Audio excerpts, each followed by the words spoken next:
ತುಂಬ ಜನ ತುಂಬ ಮೆಸೇಜ್ ಮಾಡ್ತಾ ಇದ್ದೀರಾ, ನೀವು ವಿಡಿಯೋಸ್ ಬೇರೆ ಥರ ವಿಡಿಯೋಸ್ ಶೇರ್ ಮಾಡಿ ಅದು ಇದು ಅಂತ ಹೇಳಿ. ನಾನು ಟ್ರಿಪ್ ಮುಗಿಸಿ ಬಂದದ್ದು ಸುಮಾರು ದಿನ ಆಯಿತು. ಸೊ ನಂಗೆ ಆಡಿಯನ್ಸ್ ಆಗಿ ನೀವೇನು ನೋಡ್ತಿದ್ದೀರಾ, ನಿಮಗೆ ನನ್ನ ವಿಡಿಯೋದಲ್ಲಿ ಏನೋ ಒಂದು ಇನ್ಫಾರ್ಮೇಷನ್ ಅಥವಾ ಎಜುಕೇಷನಲ್ ಪರ್ಪಸ್ ನೀವೇನೋ ಒಂದು ತಿಳ್ಕೊಳ್ಳೋ ರೀತಿಯಲ್ಲಿ ಆಗಿರಬೇಕು ಅಂತ ನನ್ನ ಒಂದು ಆಲೋಚನೆ. ಆ್ಯಂಡ್ ನನಗೂ ಅಷ್ಟೇ ಏನೋ ಒಂದು ಕೊಡ್ತಾ ಇದ್ದೀನಿ ಅಂದರೆ ಸೊ ನಾಲೆಡ್ಜಬಲ್ ಕಂಟೆಂಟ್ ಕೊಡಬೇಕು ಅಂತ ಆಸೆ. ಸೊ ಹಾಗಾಗಿ ಐ ಹೋಪ್ ಈ ವಿಡಿಯೋ ನಿಮ್ಮೆಲ್ಲರಿಗೂ ಇಷ್ಟ ಆಗುತ್ತೆ ಅಂತ ಭಾವಿಸ್ತಾ ಇದ್ದೀನಿ. ಆ್ಯಂಡ್ ಬನ್ನಿ ಶುರು ಮಾಡೋಣ.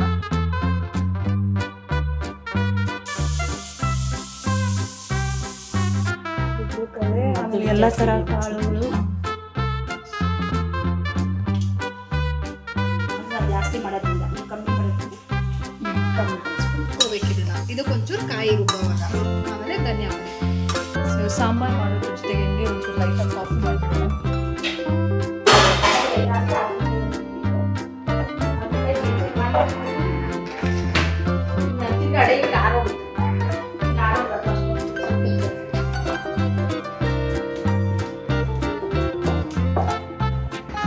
ಸೇಮ್ ಟೇಸ್ಟಿಂಗ್ ಬಂದಿದೆ ಧನಿಯಾ ಪುಡಿ ಮಾಡಿರೋದ್ರಿಂದ ಮಟನ್ ಸಾರು, ಚಿಕನ್ ಸಾರು, ಬೆಳ್ಳುಳ್ಳಿ ಕಸ ಮಾಡ್ತೀವಲ್ಲ ಆ ಥರ ಟೇಸ್ಟ್ ಬಂದಿದೆ. ಕಾಳುಗಳೆಲ್ಲ ಹಾಕಿರೋದ್ರಿಂದ ಸೇಮ್ ಟೇಸ್ಟಿಂಗ್ ಇಂಡಿಯನ್ ಬಾಕ್ಸು ಅಲ್ಲ ಅದು. ಸೊ ಇಷ್ಟು ಸಾಂಬಾರಿದೆ ಇವಾಗ ಊಟ ಮಾಡಿ. ಇವಾಗ ರಾತ್ರಿ ಖಾಲಿ ಆಗಿಬಿಡುತ್ತೆ. ಹಾಯ್ ಎಂಜಲ್ಸ್, ಎಲ್ರಿಗೂ ನಮಸ್ಕಾರ. ಎಲ್ಲರೂ ಚೆನ್ನಾಗಿದ್ದೀರಾ ಅಂತ ಭಾವಿಸ್ತಾ ಇದ್ದೀನಿ. ನಾನು ನಿಮ್ಮ ಮಹಾಲಕ್ಷ್ಮಿ, ನಾನು ಸೂಪರ್ ಆಗಿದ್ದೀನಿ.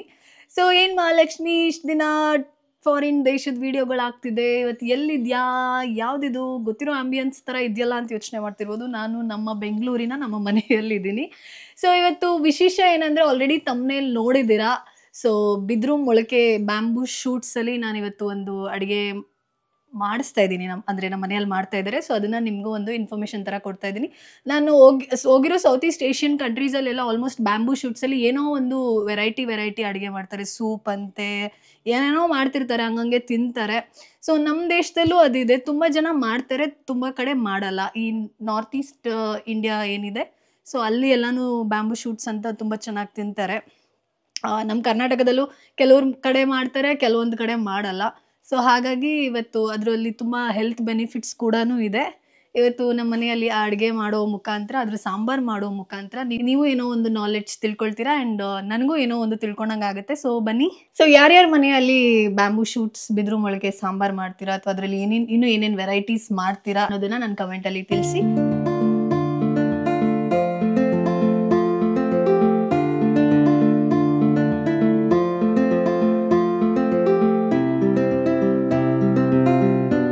ಊರಿಂದ ತಂದಿದ್ದು ಫುಲ್ಲು ಕೊತ್ಬಿಟ್ಟು ಕ್ಲೀನಾಗಿ ಅದು ಮಧ್ಯದ ಭಾಗನ ತೊಗೊಂಡು ಅದು 7 ಸಲ ಏನೋ ತೊಳಿಬೇಕಂತೆ. ಸೊ ತೊಳೆದು ಇಟ್ಕೊಂಡಿದ್ದೀವಿ. ಅದಕ್ಕೆ ಏನೇನು ಕಾಳು ತರಕಾರಿ ಸೊ ಅದು ರೆಡಿ ಇದೆ. ಇದು ಮಸಾಲೆ ಈ ಪ್ಲೇಟಲ್ಲಿರೋದು. ಕಾಳುಗಳು ಏನಿಲ್ಲ, ಇವಾಗ ನಾವು ಬೇರೆ ಥರ ಸಾರು ಬರೀ ಮಸಾಲೆ ಇಟ್ಟು ಮಾಡ್ತಾ ಇರೋದು. ಬರೀ ಹೇಳಿ ನೀವೇ. ಮಸಾಲೆ ಇಟ್ಟು ಮಾಡ್ತಾ ಇರೋದು ಇವಾಗ ಈ ಸಾರು. ಲಾಸ್ಟ್ ಟೈಮು ಮಾಡಿದ್ವಿ. ಪ್ರತಿ ವರ್ಷ ನಮ್ಮ ಮನೆಯಲ್ಲಿ ಮಾಡ್ತೀವಿ. ಈ ಸತಿ ಹೊಸ್ದಾಗಿ ಮಾಡೋಣ ಅಂತ ಈ ತರ ಮಸಾಲೆ ಸಾರು ಮಾಡ್ತಾ ಇದೀವಿ ಅಂತ ಹೇಳಿದ್ರು. ಇದಕ್ಕೆ ಬರೀ ಕಡಲೆಕಾಳು, ಬಟಾಣಿ, ಕಡಲೆ ಬೀಜ, ಆಮೇಲೆ ಇದೊಂದು ಸ್ವಲ್ಪ ಕಾಳಿತ್ತು ನಮ್ಮ ಮನೇಲಿ ಎಷ್ಟಾಗುತ್ತೆ ಅಂತ ಇದು ಹಾಕಿದ್ವಿ. ಏನಿದು ಹಣ್ಣುಳ್ಳಿಕಾಯಿ, ಆಮೇಲೆ ತರಕಾರಿ ಆಲೂಗೆಡ್ಡೆ ಇದ್ರೆ ಆಲೂಗೆಡ್ಡೆ ನೋಕೋಲು ಇದ್ರೆ ನೀವು ಹೂಕೋಸು ಹಾಕೋಬಹುದು, ಇಲ್ಲಾಂದ್ರೆ ನಡೆಯುತ್ತೆ. ಮಸಾಲೆ ಹೇಳ್ಬಿಡಿ. ಈಗ ಮಸಾಲೆ ಐಟಮ್ ಇದಕ್ಕೆಲ್ಲ, ಈಗ ಮಸಾಲೆ ಐಟಮ್ ಅದಕ್ಕೆ ಏನೇನು ಬೇಕಂತ ಕೊತ್ತಂಬರಿ, ಪುದೀನ, ಸ್ವಲ್ಪ ನಾನು ಜಾಸ್ತಿ ಸಾರು ಮಾಡ್ತಾ ಇದ್ದೀನಿ. ಇದು ಶುಂಠಿ, ಬೆಳ್ಳುಳ್ಳಿ, ಸ್ವಲ್ಪ ಚಕ್ಕೆ, ಲವಂಗ, ಮೆಣಸಿನ್ಕಾಯಿ, ಈರುಳ್ಳಿ, ಟೊಮೊಟೊ, ಆಮೇಲೆ ಕಾಯಿ, ಇದಕ್ಕೆ ಧನಿಯಾ ಪುಡಿ, ಬರೀ ಧನಿಯಾ ಪುಡಿ. ಇದನ್ನೆಲ್ಲ ಹುರ್ಕೊಂಡು ರುಬ್ಬಿ ಕೂಡ್ಸೋದೆಲ್ಲ ಬೆಂದ್ಮೇಲೆ. ಫಸ್ಟು ಈ ಕಾಳು ಇದನ್ನ ಚೆನ್ನಾಗಿ ಒಂದು 3 ಸತಿ ಕೂಗ್ಸ್ಕೋಬೇಕು, ಚೆನ್ನಾಗಿ ಬೇಯಿಸ್ಕೋಬೇಕು. ಇಡೋಣ. ಆಮೇಲೆ ಇಡೋಕ್ ಮಾಡ್ತೀಯ ಅದು. ಸರಿ, ಇವಾಗ ಬೇಗ ಇಡೋಣ. ಎಲ್ಲ ಥರ ಕಾಳುಗಳು. ಇದು ಕಾಳು ಸ್ವಲ್ಪ 3 ಥರ ಕಾಳು ಹಾಕೊಂಡಿದ್ದೀವಲ್ಲ ಅದನ್ನು ಹಾಕ್ಕೊಡಿ. ಇಷ್ಟು ಹಿಡಿಯಲ್ಲ, ಇಷ್ಟು ಬೇಯಿಸ್ಕೊಳ್ಳಿ. ತರಕಾರಿ ಕಾಳುಗಳೆಲ್ಲ ಅಲ್ಲ ಒಂದೇ ಸತಿ ಬೇಯಿಸ್ಕೊಂಡು ಅವ್ರು ನುಣ್ಣು ಬೇಯೋಗ್ಬಿಡುತ್ತೆ. ತರಕಾರಿ ಸಪ್ರೇಟ್ ಬೇಯಿಸ್ಕೋಬೇಕು. ಮತ್ತೆ ಹಾಕ್ಬಿಟ್ರಿ ಇದು ನೋಕೋಲ್ ಬೇಯಲ್ಲ ಅಂತ, ನೋಕೋಲ್ ಮಾತ್ರ ಇದಕ್ಕೆ ಹಾಕಿರೋದು, ಬೇರೆ ತರಕಾರಿ. ಸರಿ ಸರಿ. ಸ್ವಲ್ಪ ಉಪ್ಪು ಹಾಕಿ ಬೇಯಿಸ್ಕೊಳ್ಳೋಣ.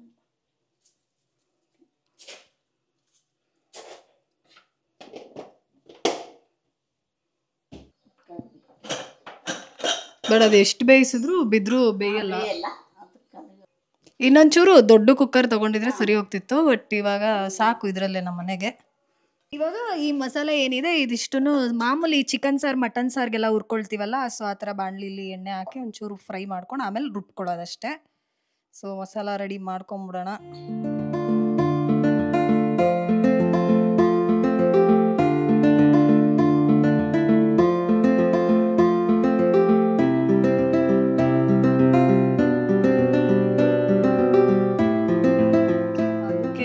ಲಾಸ್ಟ್ ಟೈಮ್ ಮಾಡಿದ್ವಿ, ಅದಕ್ಕೆ ಎಲ್ಲ ಥರ ಸೊಪ್ಪು, ಎಲ್ಲ ಥರ ತರಕಾರಿ, ಎಲ್ಲ ಥರ ಕಾಳು, ಆಮೇಲೆ ಹಾಲು, ಮೊಸರು ಹಾಕಿದ್ರ ಆಂಟಿ? ಹಾಲು, ಆಮೇಲೆ ಸಾಂಬಾರ್ ಪುಡಿ. ಇವಾಗ ಒಂಥರ ಚಿಕನ್ ಮಸಾಲ ಬರೀ ಪುಡಿ ಹಾಕಿ ಮಾಡ್ತಾ ಇರೋದು. ಸೊ ಇದು ಯಾವ ಥರ ಬರುತ್ತೆ ಅಂತ ಗೊತ್ತಿಲ್ಲ. ಇದು ನಮ್ಮಮ್ಮ ಮನೆ ಕಡೆ ಮಾಡಲ್ಲ. ನಿಮ್ಮಮ್ಮ ಮನೆ ಕಡೆ ಮಾಡ್ತಾರಾ ಆಂಟಿ? ಇಲ್ಲ, ಮಾವ ಮನೆ ಕಡೆ. ಆಂಟಿ ಮಾತಾಡ್ಬೇಕು ಆಂಟಿ ನೀವು. ನಮ್ಮಮ್ಮ ಮನೆ ಕಡೆ ಇಲ್ಲ, ನಮ್ಮ ಯಜಮಾನ್ರ ಮನೆ ಕಡೆ. ಇಲ್ಲ, ನೀವು ಮಾವ ಮನೆ ಕಡೆ.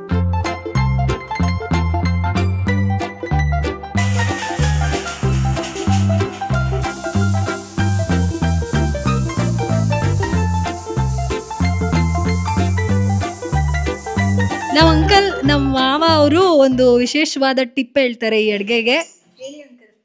ಇನ್ನೊಂದು ಮುಖ್ಯವಾದ ವಿಷಯವೇನೆಂದರೆ ಪ್ರೆಗ್ನೆನ್ಸಿಯವರು ಯಾರು ತಿನ್ನಬಾರದು. ಪ್ರೆಗ್ನೆನ್ಸ್ ಯಾರ್ಯಾರು ಇರ್ತಾರೆ ಅವರು ತಿನ್ನಬಾರದು. ತಿನ್ನಬಾರ್ದು. ಬಾಣಂತಿ ತಿನ್ಬೋದಾ? ಬಾಣಂತಿಯವರು ಇಲ್ಲ, ಪ್ರೆಗ್ನೆನ್ಸಿಯವರು ತಿನ್ನಂಗಿಲ್ಲ. ಇದು ಭಯಂಕರ ಉಷ್ಣ ಇದು. ಸೊ ಅದಕ್ಕೆ ಪ್ರೆಗ್ನೆಂಟ್ ಲೇಡೀಸು ಮತ್ತು ಬಾಣಂತಿಯವರು ತಿನ್ನಬಾರ್ದು. ಇವಾಗ ಮಸಾಲೆ ಏನೇನು ಶುಂಠಿ, ಬೆಳ್ಳುಳ್ಳಿ, ಕೊತ್ತಂಬರಿ ಮತ್ತು ಪುದೀನ, ಟೊಮೆಟೊ, ಈರುಳ್ಳಿ, ಮೆಣಸಿನ್ಕಾಯಿ ಎಲ್ಲ ತೋರಿಸಿದ್ವಿ. ಅದನ್ನೆಲ್ಲ ಚೂರು ಎಣ್ಣೆ ಹಾಕ್ಕೊಂಡು ಉರಿತಾ ಇದ್ದೀವಿ. ಚೆನ್ನಾಗಿ ಫ್ರೈ ಮಾಡಿಕೊಂಡು ರುಬ್ಕೋಬೇಕು ಇದನ್ನು. ಇದಕ್ಕೊಂಚೂರು ಕಾಯಿ ರುಬ್ಬೋವಾಗ, ಆಮೇಲೆ ಧನಿಯಾ ಪುಡಿ ಅಷ್ಟೇ.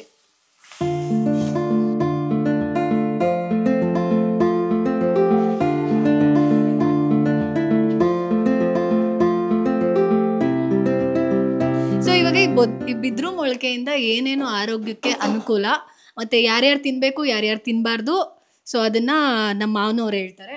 ಪ್ರೆಗ್ನೆಂಟ್ ಅವ್ರು ಕೊಡಬಾರ್ದು, ಬಾಣಂತಿ ತಿನ್ನಬಾರ್ದು. ಈ ಬಿದಿರು ಕಳ್ಳೆ ತಿನ್ನೋದ್ರಿಂದ ಈ ಕಿಡ್ನಿ ಸ್ಟೋನ್ ಆಗಲ್ಲ, ಆಮೇಲೆ ಹೊಟ್ಟೆಗೆ ಹುಣ್ಣುಗಳಾಗೋದಿಲ್ಲ.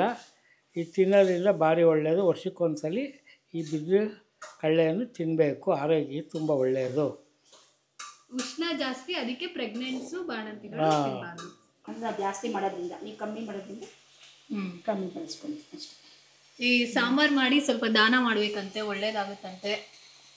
ಸೊ ಅದಕ್ಕೆ ಜಾಸ್ತಿ ಮಾಡೋದು. ಹುರ್ಗಡ್ಲೆನಾ? ಹುರ್ಗಡ್ಲೆ ಸ್ವಲ್ಪ ನಾವು ಜಾಸ್ತಿ ಮಾಡೋದ್ರಿಂದ ಜಾಸ್ತಿ ಬಳಸ್ತೀವಿ. ನಾನು 1 kg ಚಿಕನ್ ಸಾರಿಗೆ ಅಷ್ಟು ಹಾಕ್ತೀನಿ. ಇದು ಎಷ್ಟು ಐತಿ? ಸೊ ಸಾಂಬಾರು ಮಾಡೋದ್ರ ಜೊತೆಗೆ ಹೆಂಗೆ ಒಂಚೂರು ಲೈಟಾಗಿ ಕಾಫಿ ಮಾಡಿಬಿಡೋಣ. ಕಾಫಿ ಮಾಡೋದಿಲ್ಲ ನಾನು, ನಿಮಗೆ ತೋರಿಸ್ಕೊಡಲ್ಲ, ನಿಮ್ಮೆಲ್ರಿಗೂ ಬರುತ್ತಲ್ಲ.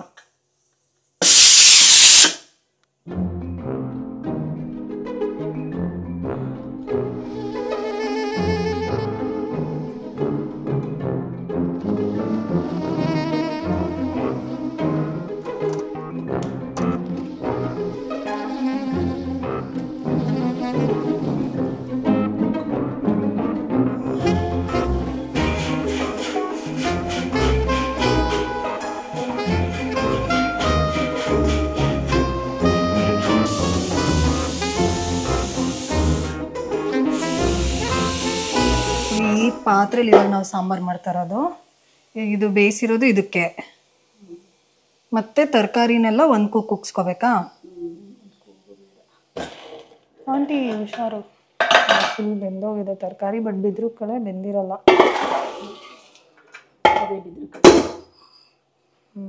ಕಲರ್ ಚೇಂಜ್ ಆಗಿದೆ. ಅದು ಒಂದು ವಿಷಲು. ಹಾಗಲಕಾಯಿ ಒಂದು ಬಿಡಬೇಕು, ಹಾಗಲಕಾಯಿ ಬೀಟ್ರೋಟ್.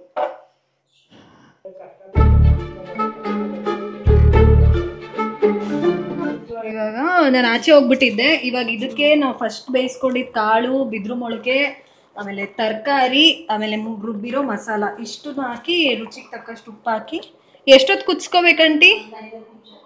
10 ನಿಮಿಷ ಕುದಿಸ್ಕೊಂಡ್ರೆ ಸಾಂಬಾರು ರೆಡಿ ಆಗೋಗುತ್ತೆ. ಆಮೇಲೆ ಬೇರೆ ಪಾತ್ರೆಯಲ್ಲಿ ಒಗ್ಗರಣೆ ಕೊಡಬೇಕು. ಇನ್ನು ತಿರ್ಗಿ ಅಡಿಗೆ ಆರೋಗುತ್ತೆ. ಇಲ್ಲ ಆರೋದು ಅದು ಅಷ್ಟೊಂದು ಕುದಿಸೋದು ಗ್ಯಾಸ್ ವೇಸ್ಟ್.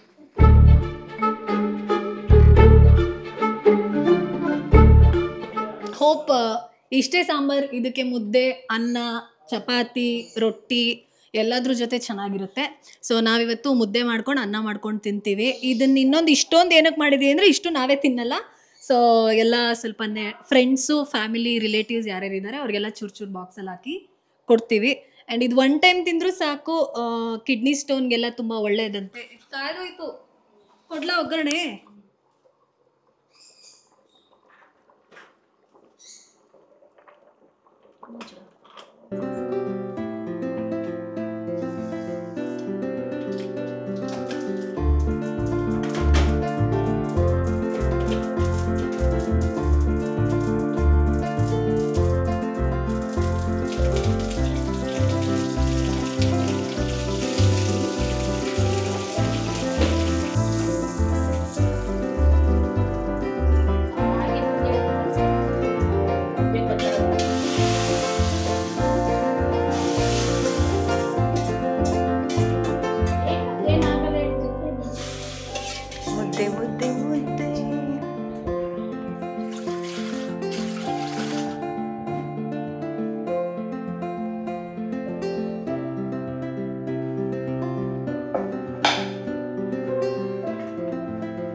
ಟೇಸ್ಟ್ ಮಾಡೋಣ ಹೆಂಗಿದೆ ಅಂತ.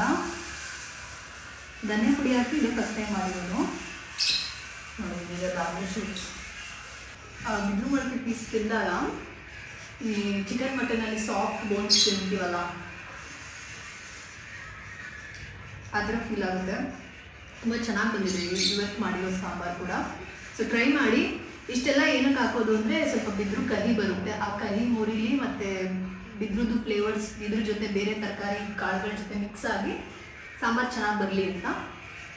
ಆ್ಯಂಡ್ ವಿಡಿಯೋ ಇಷ್ಟ ಆಗಿದೆ ಅಂತ ಭಾವಿಸ್ತಾ ಇದ್ದೀನಿ. ಸೊ ನಿಮ್ಮ ಕಡೆ ಬಿದ್ರನ್ನ ಇಟ್ಕೊಂಡು ಯಾವ್ಯಾವ ರೀತಿ ಅಡುಗೆ ಮಾಡ್ತೀರಾ ಅದನ್ನು ಕಮೆಂಟಲ್ಲಿ ಚಿಕ್ಕದಾಗಿ ಒಂದು ರೆಸಿಪಿ ಆ್ಯಂಡ್ ನೀವು ಯಾವ ಕಡೆಯವರು ಅಂತಲೂ ಕಮೆಂಟಲ್ಲಿ ತಿಳಿಸಿ. ಆ್ಯಂಡ್ ಇವತ್ತಿನ ಅಡುಗೆ ನಿಮ್ಗೆ ಇಷ್ಟ ಆಗಿದೆ ಅಂತ ಭಾವಿಸ್ತೀನಿ. ಯಾರು ಡೌಟ್ಸ್ ಇದ್ದರೆ ಕೇಳಿ, ರಿಪ್ಲೈ ಮಾಡ್ತೀನಿ.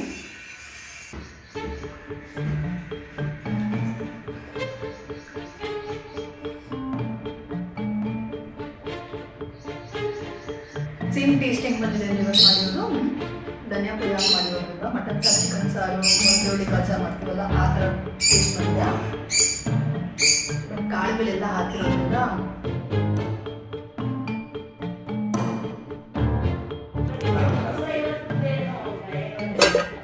ನಂಗೆ ಮೊನ್ನೆ ಮಾಡಿದ್ಕಿಂತ ಇವತ್ತಿನ ಮಸಾಲೆ ಚೆನ್ನಾಗೈತೆ. ಬಾಕ್ಸು ಎಲ್ಲ ಪ್ಯಾಕ್ ಮಾಡಿಬಿಟ್ಟಿದ್ದೀನಿ. ಒಂದು ಬಾಕ್ಸು, ಇಲ್ಲೊಂದು ಬಾಕ್ಸು, ಅಲ್ಲ ಅದು. ಸೊ ಇಷ್ಟು ಸಾಂಬಾರಿದೆ ಇವಾಗ ಊಟ ಮಾಡಿ. ಇವಾಗ ರಾತ್ರಿ ಖಾಲಿ ಆಗಿಬಿಡುತ್ತೆ.